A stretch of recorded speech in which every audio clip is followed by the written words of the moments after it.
Bien, mis hermanos, tengan abierta su Biblia en este pasaje, Génesis 9. Estamos llegando a una porción de este libro de Génesis que es muy importante, aunque la verdad es que a menudo pasamos un tanto deprisa cuando llegamos a este pasaje y no nos detenemos mucho a considerar la importancia que tiene este pasaje donde encontramos el pacto de Dios con Noé. Mire, este pacto de Dios con Noé marca el inicio de una forma recurrente en la Escritura del actuar de Dios con respecto de la humanidad. Para la teología en general y para el campo de la interpretación bíblica, los pactos de Dios con el hombre son determinantes. Y mis hermanos, que encontramos aquí en el capítulo 9 de Génesis, es el primero de una serie de pactos. Mire, como ya lo hemos mencionado en algunas ocasiones, desde que comenzamos el inicio de esta serie de predicaciones basadas en Génesis, bueno, pues este libro, mis hermanos, llamado de los principios, nos lleva al inicio de cosas que más adelante la Escritura va a ir desarrollando. Pero siempre es importante venir a las primeras cosas. Eso es algo fundamental para entender la revelación de Dios que Él nos da a través de este libro y cómo las va desarrollando más adelante. Mire, la manera en que Dios desarrolla y dirige los propósitos para con los hombres, según lo encontramos en la revelación de Dios, es por medio de pactos. Hay, mis hermanos, pactos que Dios hizo con el pueblo judío, pactos que incluyen también a los no judíos, es decir, a los gentiles. Para el apóstol Pablo, mis hermanos, él consideraba un altísimo privilegio que el pueblo judío hubiera sido considerado por Dios para entrar en pactos con Él. Dice el apóstol Pablo, hablando de estos privilegios, dice que tengo gran tristeza y continuo dolor en mi corazón, porque deseara yo mismo ser anatema, separado de Cristo, por amor a mis hermanos, los que son mis parientes según la carne, que son israelitas, de los cuales son la adopción, la gloria, el pacto, la promulgación de la ley, el culto y las promesas. Pablo está enumerando una serie de privilegios que los judíos habían sido partícipes por parte de Dios, y dentro de ellos menciona aquí el pacto. Para el apóstol Pablo era un privilegio inmerecido para el pueblo judío que Dios les hubiera considerado de esa manera. En cambio, mis hermanos, no tener parte en los pactos de Dios es visto también por el apóstol Pablo como un asunto de estar excluido, de ser totalmente ajeno al grupo de los elegidos de Dios. El apóstol Pablo dice, en aquel tiempo estabais sin Cristo, alejados de la ciudadanía de Israel, ajenos a los pactos de la promesa, sin esperanza y sin Dios en el mundo. El doctor J. Dwight Pentecost, quien fuera profesor de exposición bíblica en el Seminario Teológico de Dallas, dice que los pactos bíblicos se dan de dos formas. Hay dos tipos de pactos. Cito al doctor Pentecost y él dice, un pacto divino es, número uno, una disposición soberana de Dios por la cual Él establece un convenio incondicional o declarativo con el hombre, obligándose a sí mismo, mediante la gracia, por la fórmula libre yo, a conceder bendiciones definidas a aquellos con quienes ha pactado.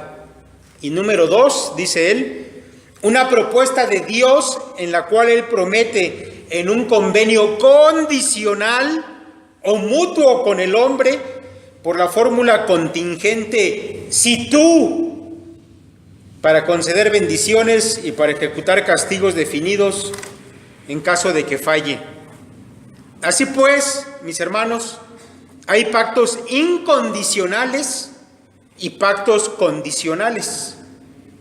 En los primeros, Dios se compromete con aquellos con quien realiza el pacto a bendecirlos, y el cumplimiento del pacto depende tan solamente de la fidelidad y de la gracia de Dios. En los segundos, los que son condicionales, tanto Dios como los hombres se obligan a cumplir su parte para que el pacto se cumpla. La Escritura, mis hermanos, menciona por lo menos 6 pactos.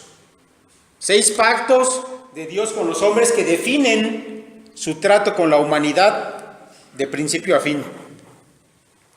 5 de estos pactos son incondicionales y solamente uno de ellos es condicional.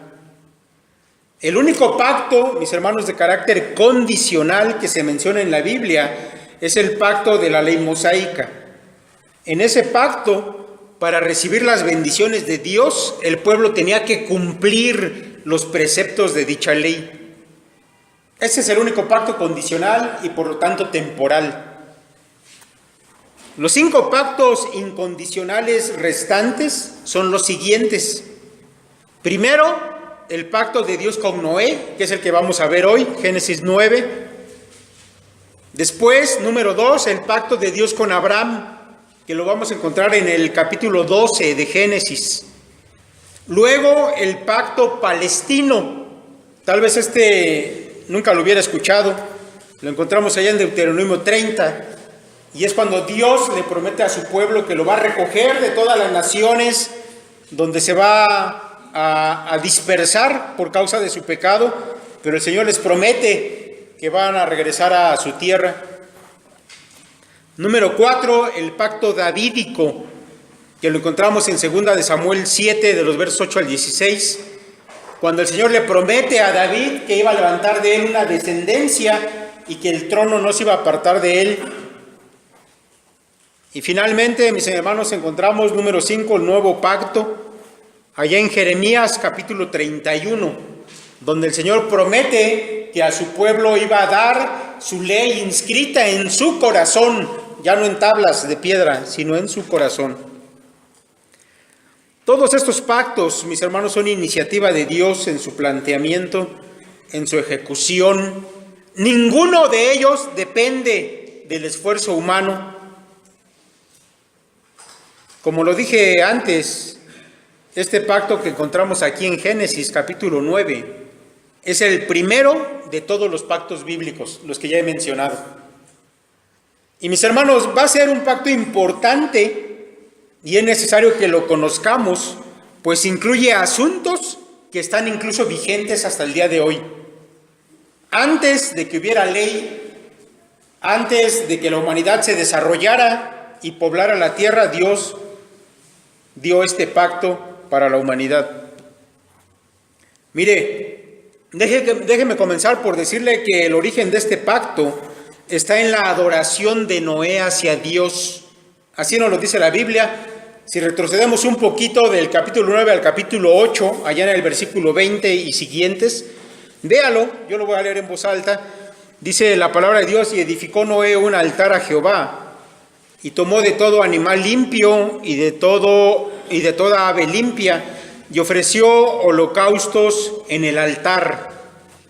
Y percibió Jehová olor grato, y dijo Jehová en su corazón: no volveré más a maldecir la tierra por causa del hombre, porque el intento del corazón del hombre es malo desde su juventud, ni volveré más a destruir todo ser viviente como he hecho. Mientras la tierra permanezca, no cesarán la sementera y la siega, el frío y el calor, el verano y el invierno, y el día y la noche.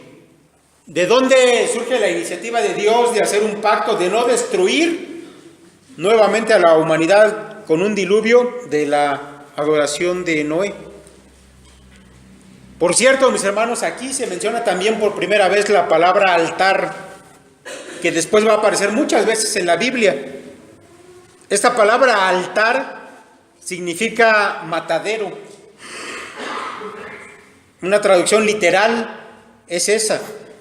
Y habla precisamente de un lugar donde se iba a quitar la vida a animales para ser ofrecidos como sacrificio a Dios.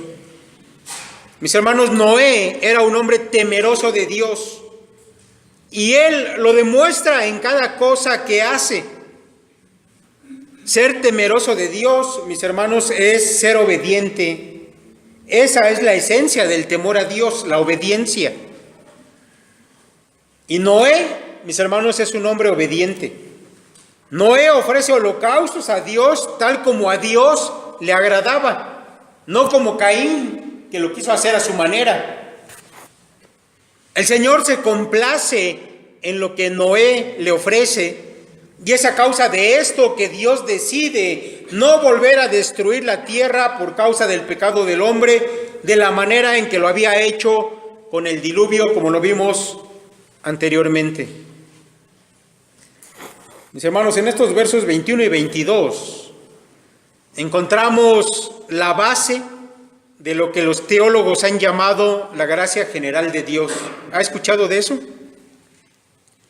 Es decir, que Dios derrama gracia para todos los hombres sin importar que sean buenos o malos.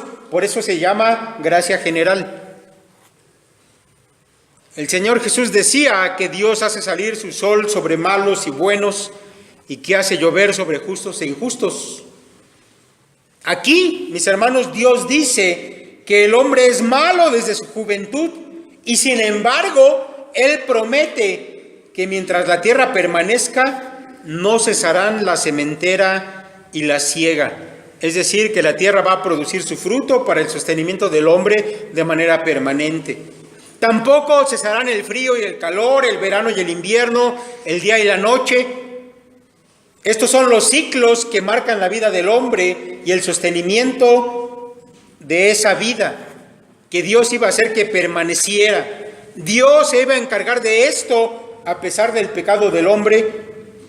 Como ya lo hemos dicho, este pacto es incondicional y no depende de que el hombre sea bueno o sea malo. Depende de que Dios ha decidido llevarlo a cabo. Gracia general. A veces la gente que no es creyente ni tiene nada que ver con Dios, le va bien, tienen salud, tienen alimento, tienen un trabajo, y a veces nos sorprendemos de que aunque ellos sean malos, les vaya bien. Mis hermanos, eso tiene que ver con la gracia general de Dios. Él derrama bendiciones sobre los hombres a pesar de que sean pecadores. Mientras la tierra permanezca, dice el Señor, no cesarán todas estas cosas. Sin embargo, mis hermanos, esto solamente es como lo preliminar antes de entrar en las cláusulas que contiene este pacto. Y es cuando llegamos al capítulo 9 que vamos a encontrar realmente el contenido. Y vamos a ir a ese capítulo 9 y le voy a ir explicando rápidamente, brevemente, cada una de las cosas que contiene el pacto, de las cláusulas. Así que le voy a pedir que vaya ahí a ese capítulo 9 y comencemos por el versículo 1. Dice la palabra de Dios: bendijo Dios a Noé y a sus hijos y les dijo: fructificad y multiplicaos y llenad la tierra. Así que terminando, mis hermanos, el diluvio, y una vez que las aguas habían descendido y Noé, por mandato de Dios, descendió del arca y se encontró un mundo nuevo, renovado por Dios, limpiado por Dios. Toda esa gente mala había sido arrasada, no había sino solamente 8 personas en el mundo. Y entonces Dios dirigió estas palabras a Noé: fructificad y multiplicaos y llenad la tierra. Mis hermanos, estas palabras sin duda que nos recuerdan a las que Dios había dicho a Adán y Eva allá en el capítulo 1, en el verso 28. De hecho, son prácticamente idénticas, con una excepción: hay una diferencia. Mis hermanos, la diferencia, y la tenemos que entender de este modo, está en que las palabras que Dios había dicho a la primer pareja, Adán y Eva, habían sido dichas cuando aún no había pecado en ellos, ni en la creación. Ahora, en cambio, el pecado había entrado a este mundo y de hecho había sido arrasado a causa de eso. Noé vivía ahora en un mundo que ya estaba maldecido por Dios, una humanidad pecadora. Y esto, mis hermanos, va a hacer que haya cambios en las palabras de Dios para Noé. Fructificad y multiplicaos. Es parte del propósito original de Dios. Sin embargo, mis hermanos, ahora la frase lleva un propósito adicional. No solamente era el asunto de que la población creciera y llenara la tierra. Ahora, mis hermanos, el propósito es más allá de eso. Es necesario que el hombre se multiplique. ¿Por qué es necesario? Para que se cumpla la promesa del Salvador que Dios le había hecho a Eva. Porque es a través de la descendencia de la mujer que iba a venir el Salvador de los hombres. Cuando ahora Dios le dice a Noé, Noé, este es un mandato, tiene que multiplicarse y llenar la tierra. Está ligado, mis hermanos, a la descendencia de la mujer. Noé era parte de esa descendencia. Además, mis hermanos, los hombres debían esparcirse por la tierra, no debían permanecer en un solo lugar. Esto también se lo había dicho Dios a Adán y a Eva. Sin embargo, mis hermanos, hay una cosa que Dios omite en esta ocasión. De lo que le dijo a Adán y a Eva y ahora a Noé, hay una cosa que Dios omite. Le voy a leer las palabras de Génesis 1:28 y usted se va a dar cuenta. Palabras que dijo Dios a Adán y Eva. Y los bendijo Dios y les dijo, fructificad y multiplicaos, llenad la tierra. Y sojuzgadla y señoread en los peces del mar, en las aves de los cielos y en todas las bestias que se mueven sobre la tierra. ¿Ya se dio cuenta? Al inicio son exactamente las mismas palabras, pero cuando llegamos al asunto de sojuzgar la tierra y de señorear sobre ella, esta parte es omitida. Dios omite estas palabras delante de Noé. Ahora déjeme decirle que al parecer, mis hermanos, el ser humano perdió su capacidad para sojuzgar y señorear en la tierra, o perdió el derecho a hacerlo, o tal vez ambas cosas. Mire, la verdad es que señorear y sojuzgar la tierra, la creación, implicaba una relación del hombre con la creación que había sido puesta a su cargo. Antes del pecado, la relación del hombre con la creación era de armonía. La creación se sometía voluntariamente al hombre. Pero ahora, mis hermanos, eso había cambiado. La creación más bien ahora era hostil al ser humano. De esa manera, mis hermanos, entendemos lo que a continuación Dios le dice a Noé, versículo 2.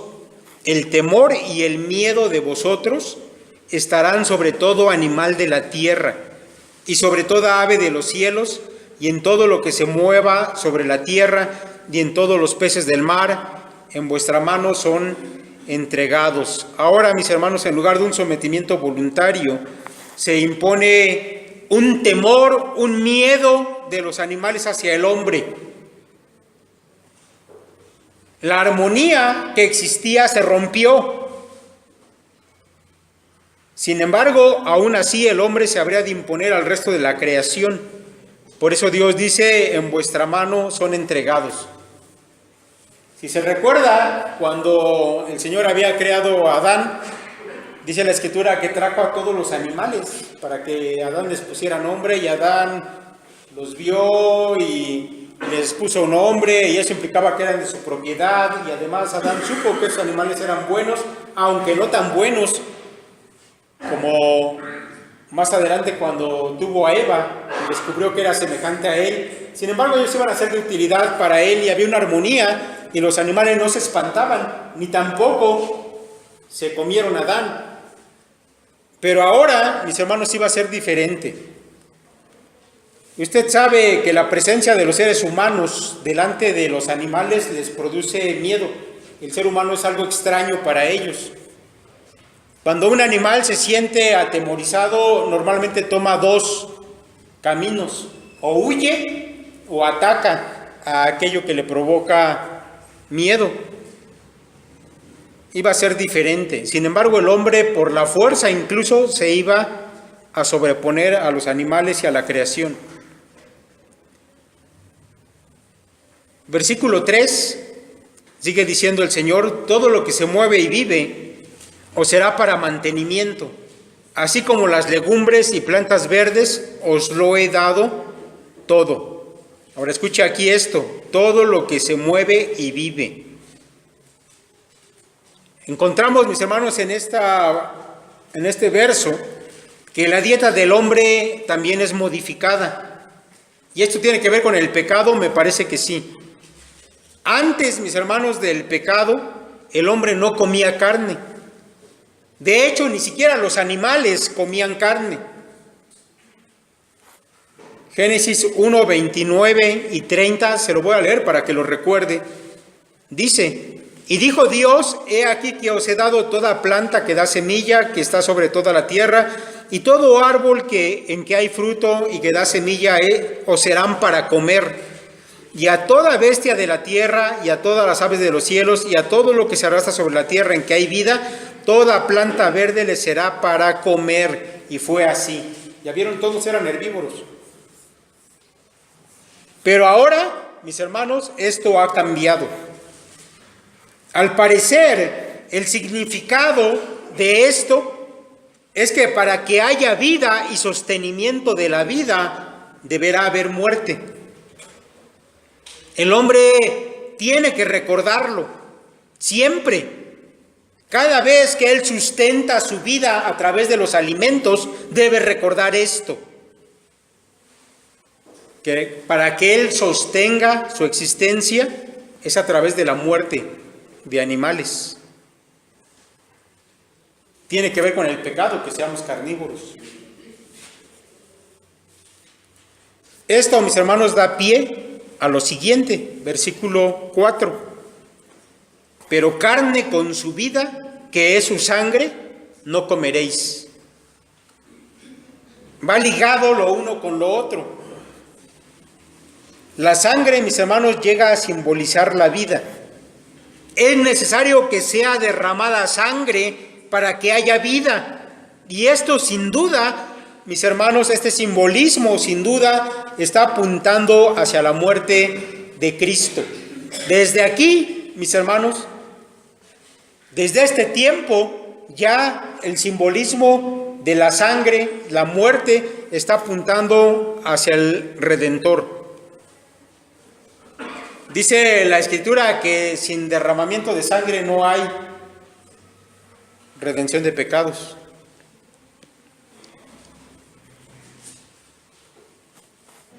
El hombre, mis hermanos, no podía comer la sangre.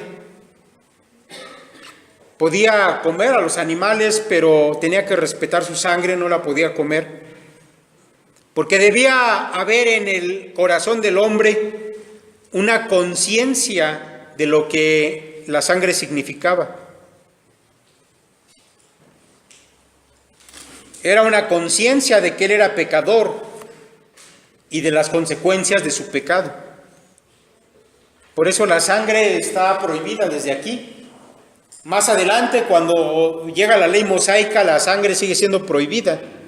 E incluso cuando llegamos al Nuevo Testamento, capítulo 15 de Hechos, una recomendación para los creyentes que convivían con judíos era que no comieran, que se abstuvieran de sangre. Porque para los judíos este era un mandamiento sagrado, no tocar la sangre, por lo que representaba.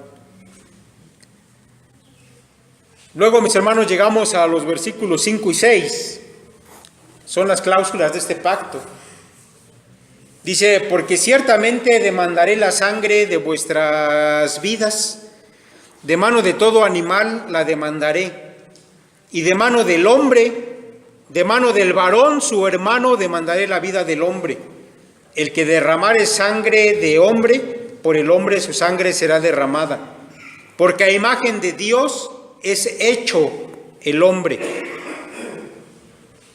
Ahora, en este par de versos, mis hermanos, encontramos algo sumamente interesante. La institución, por primera vez, del gobierno humano y también de la pena de muerte. Mire, antes del diluvio, no había sido establecido un gobierno como tal. Más bien, mis hermanos, si ustedes lo recuerdan, cada quien vivía como quería. No había un orden, no había un temor por el castigo de parte de un gobierno. Eso no existía. Pero ahora el Señor va a cambiar esto.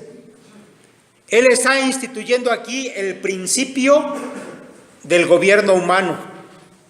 Y a ese gobierno Dios le da la posibilidad de condenar a muerte a quien cometiera un asesinato. Estos versos, mis hermanos, me parece que Pablo los tiene en mente cuando escribe en su epístola a los Romanos lo siguiente. Dice el apóstol: porque los magistrados no están para infundir temor al que hace el bien, sino al malo. ¿Quieres pues no temer a la autoridad?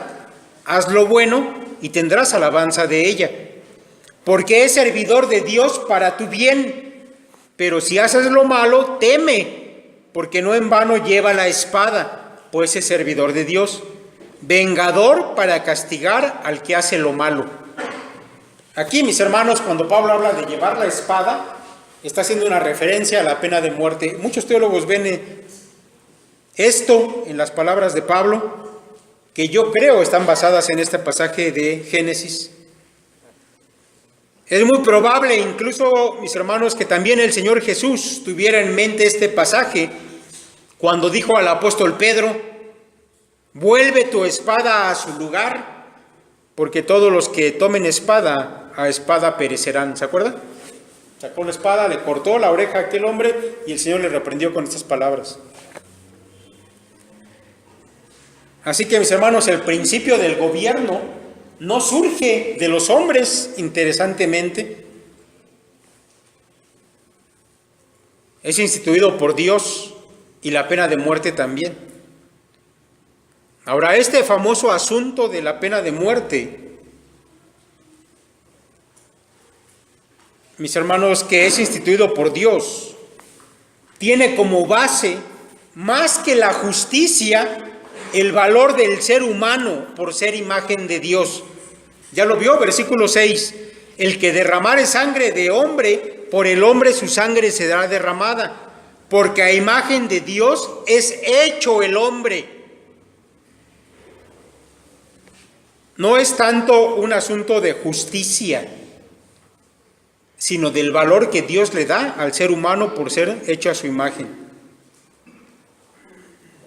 Mis hermanos, ya lo explicamos en ocasiones anteriores, esa imagen de Dios es lo que distingue al hombre de los otros seres creados. Le da un valor muy grande que a menudo, mis hermanos, perdemos de vista. Digo, en la actualidad creo que el valor de la vida humana se ha depreciado mucho, tal vez como nunca antes. Quitarle la vida a un ser humano hoy es normal, es cosa de todos los días.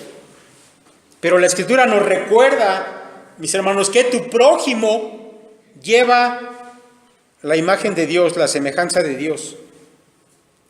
No puedes asesinarlo, es más, ni siquiera maldecirlo con tu lengua. Santiago, hablando de esto mismo, dice de la lengua: con ella bendecimos al Dios y Padre, y con ella maldecimos a los hombres que están hechos a la semejanza de Dios. Mis hermanos, al usar nuestra lengua para ofender a los hombres, eso es ofensivo para Dios. Porque ellos, a los que a veces ofendemos, a los que injuriamos, a los que maldecimos, llevan en sí la imagen del que los creó. Y eso es algo que no deberíamos perder de vista. La muerte, mis hermanos, como castigo para quien se atreviera a tomar la vida de otro hombre, no solamente aplica para los seres humanos, sino que en las palabras mismas de Dios aplica aún incluso para los animales. Porque ciertamente demandaré la sangre de vuestras vidas, de mano de todo animal la demandaré, y de mano del hombre. Así que cuando un animal agrede a un ser humano y le quita la vida, ese animal tiene que morir. Son palabras de Dios. De hecho, esto sucede a menudo, ¿verdad? ¿Han leído noticias? Digo, aquí en la ciudad se da mucho el caso, por ejemplo, de perros que son producto de ciertas cruzas y los hace ser altamente agresivos. Y constantemente estamos leyendo que un perro mató a su dueño o mató a alguien que iba pasando en la calle. Y lo que procede normalmente es que ese perro se le sacrifica. Bueno, eso está bien, eso es lo que dice la Escritura aquí. La pena de muerte, mis hermanos, en cambio, para un hombre que le quita la vida a otro, en nuestra actualidad es algo a lo que muchos se oponen.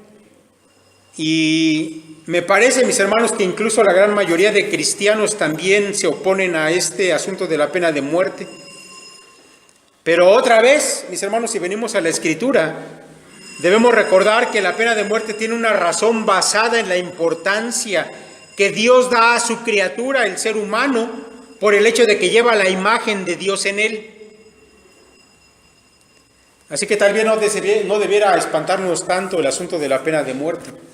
Es un asunto instituido por Dios y que tiene vigencia hasta el día de hoy. Sigue diciendo aquí el Señor los versículos 8, 9 y 10. Y habló Dios a Noé, a sus hijos con él, diciendo: He aquí que yo establezco mi pacto con vosotros y con vuestros descendientes después de vosotros, y con todo ser viviente que está con vosotros, aves, animales y toda bestia de la tierra que está con vosotros, desde todos los que salieron del arca hasta todo animal de la tierra. Ahora yo quiero que se dé cuenta, mis hermanos, que Dios reitera aquí que el pacto es suyo. Yo establezco mi pacto con ustedes, con los animales, con todos los que salieron del arca, pero el pacto es mío.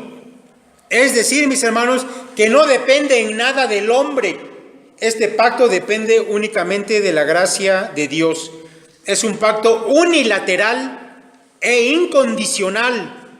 Y es además, mis hermanos, en su alcance universal, porque alcanza a todo ser humano e incluso a los animales. Estas son las características del pacto. Sigue diciendo, versículo 11, estableceré mi pacto con vosotros y no exterminaré ya más toda carne con aguas del diluvio, ni habrá más diluvio para destruir la tierra. Mis hermanos, la tierra había sido exterminada, la vida que había en ella había sido exterminada con agua. Y el Señor dice que no volverá a ser así. En esta parte, otro comentarista, el doctor Carballosa, cita una curiosa interpretación de este pasaje. Dice él que la primera vez que la tierra pereció por agua, fue agua que se fue acumulando hasta que finalmente se derramó y destruyó a la humanidad. Pero la próxima vez no será por agua ni será de manera anunciada y gradual que llegará la ira de Dios, sino que será de una manera súbita, sin previo aviso. El apóstol Pedro habla de eso. Está hablando Pedro del diluvio y después cambia a lo que será la próxima ocasión que Dios destruya la tierra. Dice el apóstol allá en 2 de Pedro 3, 6 y 7, por lo cual el mundo de entonces pereció anegado en agua. Pero los cielos y la tierra que existen ahora están reservados por la misma palabra, guardados para el fuego en el día del juicio y de la perdición de los hombres impíos. Bueno, esto es verdad. Dios se compromete a que no va a volver a haber otro diluvio. Es parte de las cláusulas del pacto. Un pacto que no depende del hombre, solamente de Dios. ¿Qué podría hacer el hombre, verdad? Al respecto de eso no puede hacer nada, pero Dios prometió que no destruirá al mundo por agua nuevamente. Siguen diciendo los versos 12, 13, 14. Y dijo Dios: esta es la señal del pacto que yo establezco entre mí y vosotros y todo ser viviente que está con vosotros por siglos perpetuos. Mi arco he puesto en las nubes, el cual será por señal del pacto entre mí y la tierra. Y sucederá que cuando haga venir nubes sobre la tierra, se dejará ver entonces mi arco en las nubes. Y me acordaré del pacto mío que hay entre mí y vosotros y todo ser viviente de toda carne. Y no habrá más diluvio de aguas para destruir toda carne. Estará el arco en las nubes y lo veré. Y me acordaré del pacto perpetuo entre Dios y todo ser viviente con toda carne que hay sobre la tierra.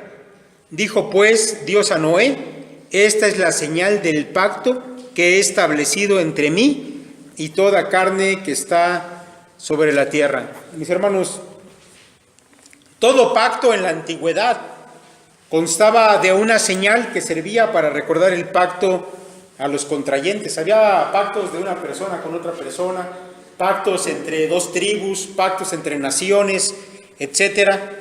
Y todo pacto en la antigüedad constaba de una señal. Esa señal servía para recordarle a una o a las dos partes lo que se habían prometido. Ahora, en los pactos que Dios hizo con los hombres, esto también sucede. No porque a Dios se le vaya a olvidar lo que prometió, sino para que el hombre recuerde lo que Dios prometió. Es para eso. En el pacto que hizo Dios con Abraham, uno de los 5 pactos incondicionales,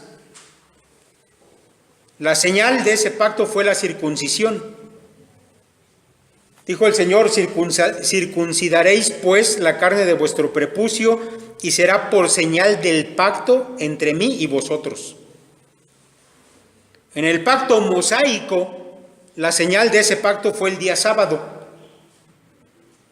Tú hablarás a los hijos de Israel diciendo: en verdad vosotros guardaréis mis días de reposo, porque es señal entre mí y vosotros por vuestras generaciones, para que sepáis que yo, Jehová, os santifico. Estas palabras se las dijo Dios después de que les dio la ley. Los sábados iban a ser por señal. Por eso un hombre que no guardaba el sábado merecía la muerte. No tanto porque el reposo fuera importante, era señal de un pacto entre Dios. Y romper el pacto que había hecho Dios con el pueblo merecía esa condenación, la muerte. Pero también está el nuevo pacto, por ejemplo. Ese es tal vez más conocido para nosotros. La señal del nuevo pacto es la copa que representa la sangre del Hijo de Dios derramada por nosotros en la cruz. Lucas registra estas palabras del Señor. De igual manera, después que hubo cenado, tomó la copa diciendo: esta copa es el nuevo pacto en mi sangre que por vosotros se derrama. Mis hermanos, en el caso del pacto noético, el arco iris es la señal. Ahora, aquí el Señor mismo lo dice. Ese arco iris iba a aparecer en las nubes después de la tormenta. Y eso es algo interesante. Porque viene una tormenta, el cielo se pone negro, pero una vez que la tormenta ha pasado y brilla el sol, mis hermanos, entonces el arco de Dios aparece, recordándonos que después de la ira de Dios viene la gracia de Dios. Esta señal nos habla de la gracia de nuestro Dios para con la humanidad. Es interesante, mis hermanos, la manera en que Dios habla de este arco iris, le llama mi arco. Y esa palabra, mis hermanos, arco, que utiliza Dios aquí, es la palabra que más adelante se iba a utilizar para referirse a los arcos, a las armas de guerra que los hombres utilizaron para matarse. Y el Señor dice que ese arco iba a estar suspendido en el cielo. Pero ¿sabe que ese arco tiene una forma interesante? Si lo comparásemos con esas armas de guerra, los arcos que tiran flechas, el arco de Dios, ese arco no está apuntando hacia los hombres. ¿Hacia dónde está apuntando el arco? Hacia el cielo. Y eso, mis hermanos, nos recuerda la gracia de Dios y la promesa de Dios. La ira de Dios sería representada por un arco tirando hacia abajo, pero el arco tira hacia arriba. Dice Matthew Henry de una forma hermosa que la próxima vez que Dios derramara su ira sobre la humanidad, sería sobre la persona de su Hijo Jesucristo. Por eso el arco apunta hacia Dios, no hacia la humanidad. Ese arco está apuntando hacia Dios, porque era el Hijo del Señor, el Hijo de Dios, quien recibiría la ira de Dios la próxima vez que el Señor la derramara. Y eso, mis hermanos, habla de la gracia de nuestro Dios. No sé qué piensa usted cada vez que ve el arco iris en el cielo. A mí desde pequeño me enseñaron estas cosas, y por eso desde niño, cuando yo veía el arco iris, pensaba inmediatamente en Noé, y me sentía contento y me sentía en paz de saber que Dios no iba a mandar otro diluvio para destruir a la humanidad. Yo espero que usted cada vez que lo vea recuerde la gracia de Dios. La ira de Dios se derramó la próxima vez sobre el Hijo de Dios, no sobre nosotros. Porque Dios, mis hermanos, es un Dios de gracia más que un Dios de ira. Mis hermanos, aquí concluye este pacto noético y las cosas que en él están. Muchas de ellas todavía son vigentes. Aún comemos carne. Aún existe, mis hermanos, un gobierno humano. Aún existe pena de muerte. Aún, mis hermanos, sigue saliendo el arco en el cielo. A pesar de que este pacto es un pacto de miles de años, sin embargo, su vigencia es hasta nuestros días. Así es nuestro Dios, cumplidor, fiel de sus pactos, permanecen. Dijo que era un pacto perpetuo por los siglos, y así ha sido hasta el día de hoy. Vamos a dejarlas aquí, mis hermanos, con esta parte de la palabra de Dios. Vamos a orar y a darle gracias a Dios por la gracia que Él tiene hacia nosotros. Señor, te damos muchas gracias, porque tu palabra, Señor, es ilustrativa, Señor, para nuestra vida. Es formativa, Señor, para nosotros. Nos exhorta, Padre, en todo momento, y aprendemos, Señor, de ella también en todo momento. Gracias, Dios, porque tú has dado orden a este mundo, porque tú, Padre, has dado autoridades. Tú has, Señor, instituido ese principio y te lo agradecemos, y te rogamos, Señor, también por nuestras autoridades en este país, para que, Señor, como tu palabra lo dice, sean iluminados por ti y podamos vivir de manera pacífica, Padre, en este lugar. Padre, te agradecemos también porque tu gracia hace, Señor, que podamos estar de pie, con vida, Señor, hasta el día de hoy. Que, Señor, no has destruido a esta humanidad, Señor, como se lo merece. Porque, Señor, sigue siendo una humanidad tremendamente pecadora. Pero, Señor, tu gracia es mayor que todo eso. Gracias, Dios, por tu palabra y por las bendiciones que tú derramas sin merecerlas, Señor, sobre buenos y sobre malos. Gracias, Padre, porque nos has hecho parte de tu familia, y eso es una muestra, Padre, la muestra sublime, máxima, Señor, de la gracia tuya hacia nosotros. Gracias, Señor, por todo lo que tú nos recuerdas a través de tu palabra. En el nombre de Cristo Jesús, te lo agradecemos y te rogamos todas las cosas. Amén.